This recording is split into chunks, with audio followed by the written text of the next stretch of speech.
Lieutenant Colonel Tom Robinson. I'm the commanding officer of the Light Dragoons, and we're a cavalry regiment based in the north of England. So this week is the first main stage of our preparations for deployment later this year to Mali. We've brought together the task group, which is a selection of soldiers from both my regiment, an infantry battalion, the 2nd Battalion of Royal Anglian Regiment, but also soldiers from across the army, including UAV pilots, EOD specialists who defeat IEDs, and also a medical capability which delivers a hospital into the field. This exercise sees us integrating the different parts of the task group together. So previously we trained separately, and here we're trying to make sure that we absolutely understand in detail how the infantry will work with the cavalry, how we will ensure we're kept safe by our IED disarming capability, but also it's about making sure that we've got things like our medical pathway, so in the event of whether there are casualties both from us, other nations or even civilians, we can evacuate them through our task group and then back to the hospital capability we have, and then back into a UN hospital later.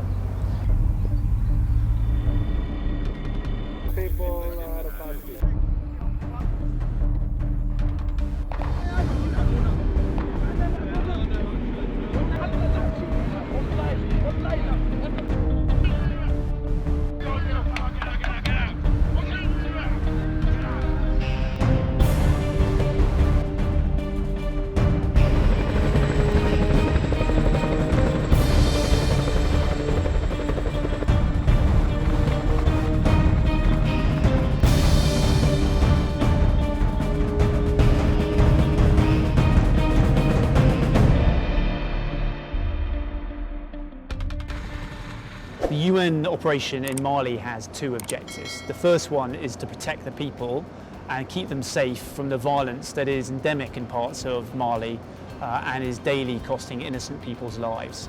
The second part is about implementing the Algiers peace agreement, which is looking to deliver political reconciliation between the northern element of the country and the southern element. And our role in that plan is really to go out on long-range patrols and find out information and intelligence on what's going on, and then we can pass that back up to the force and the mission headquarters to ensure that they can better responsively react to those two requirements. So the UN mission there is all about stabilising Mali, attempting to deliver that political reconciliation and protecting the people from the worst consequences of violence. No one in Africa, or indeed Europe, wants a failed state in North Africa spreading instability throughout the region. So our mission is just a part of that wider mission in order to prevent that from happening. We're a reconnaissance regiment. That means that our role is not to go and fight, our role is to go and find information and try and understand what's going on to enable other people to make better decisions. In conventional warfare, that would be about how we best fight. In this sort of operations, it's about what is the best option that the UN or the government of Mali might be able to take to potentially defuse the situation. So a very different mission, but one we're well set for.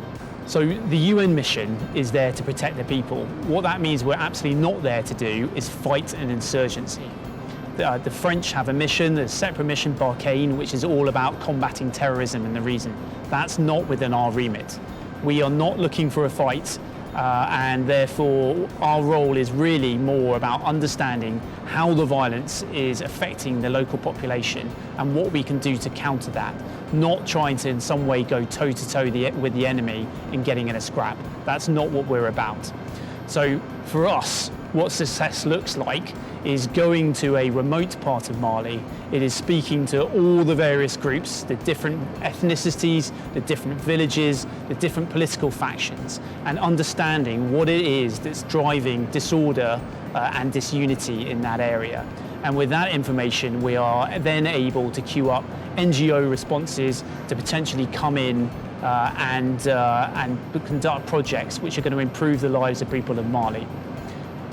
This morning we practiced what would happen if some civilians got injured by a blast and how we would respond to that.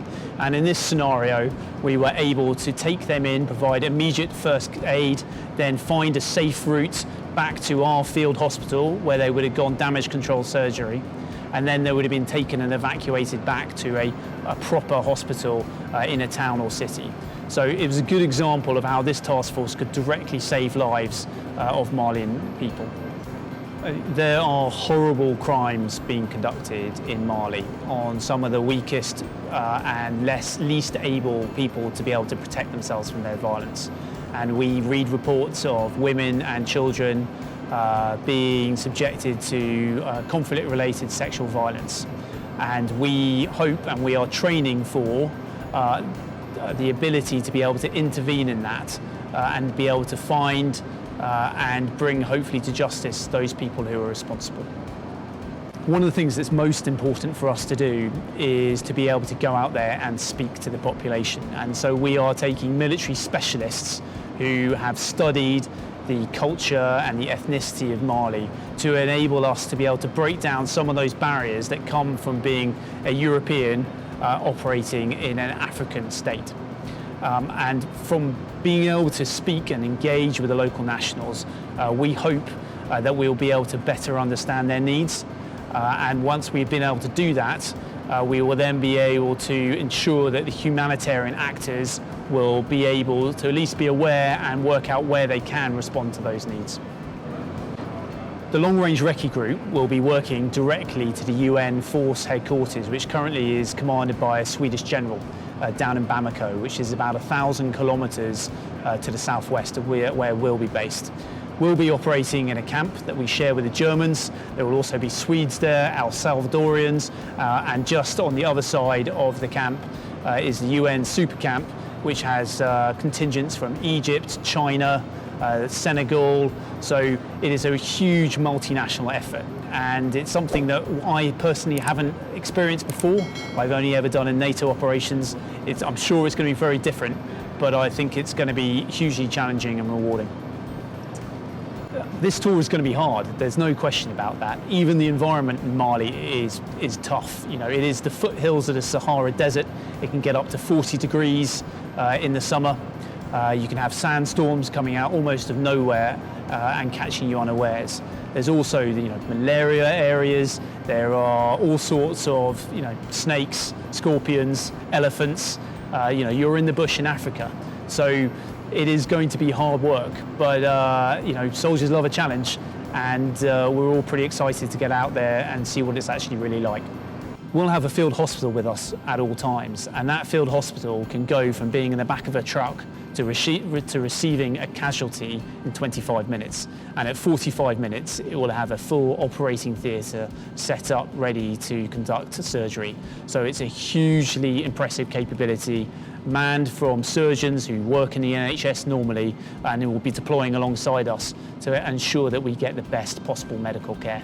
The Army has traditionally had large field hospitals which would sit behind a brigade. And we're a much smaller force than that, and will be operating in a much more mobile way than it would be used to. So whilst we've always had surgeons who in hospitals have been able to deploy in the field, this is very different as it's smaller, it's lighter, and it's much more mobile. And for us, that's really important as it means it will be closer to where we need it when we need it.